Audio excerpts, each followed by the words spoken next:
what are the main best practices or tips that you have in managing Yep. inside sales as a contrast to managing enterprise sales? And we'll get into the top tips and best practices for that. But inside sales first. Inside sales, what are the biggest differences between managing enterprise and inside sales teams? You're talking about inside sales, and what are the best practices and tips for doing that?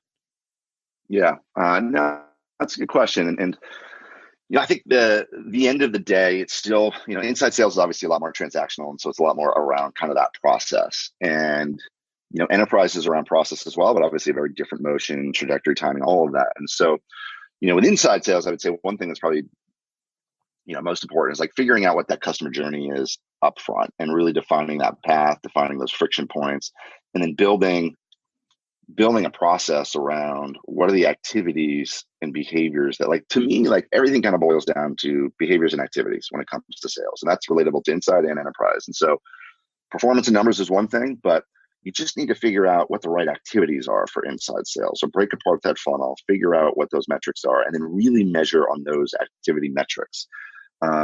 And that's been probably the most important thing. And the other thing is, even when I started Envision, we'll talk about, but making sure you have the operational sort of infrastructure to define that for inside sales, whether it's, hiring an operations person. Like, to me, you can never hire operations too early. I probably waited too long at Envision, and getting that in there early for inside sales, and building out we even call them leading indicators of, what will drive you to a particular transaction. And so I think those behaviors and activities are incredibly important for inside sales. And then you just have to evolve it for enterprise, because it's a different motion, different ASP, whatever it is. And so same concept around leading indicators, behaviors, and activities. It's a different framework. And the hardest part is obviously, you sort of view inside sales as the stepping stone to enterprise. And that's not really the case from a mindset standpoint. And you almost have to break bad habits and rebuild them, because the inside sales folks, and even currently,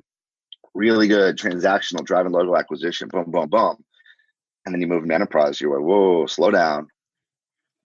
Let's talk, now we're value selling, where before it's much more of a product sell. Inside sales is much more of a product sell. Enterprise sales is a value sell.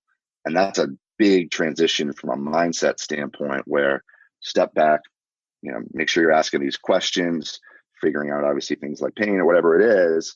And again, when we promote inside salespeople, sometimes there's that period where the onboarding for enterprise is just as important as when you onboarding them as a new employee for inside sales, because it's a total new framework and mindset. And if you're using a methodology like MEDDIC or SAMR or whatever it is, like, you've got to kind of break them down and rebuild them again.